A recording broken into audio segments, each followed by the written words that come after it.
ano yun eh, asset ng LCD.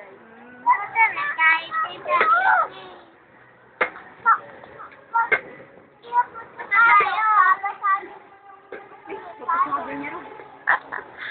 Punta na tayo. Saan? Saan? Tayo pumunta?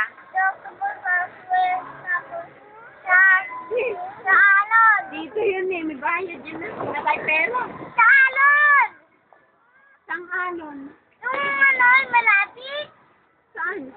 Sama Wala tayo. ka na matanda o nandiyan. Naninigaw ka raw. Tinitingnan ka. Mamaya kukunin ka na. Bad kasi yun eh. Naninigaw. Yung mama hindi sinisigawan eh. Ay.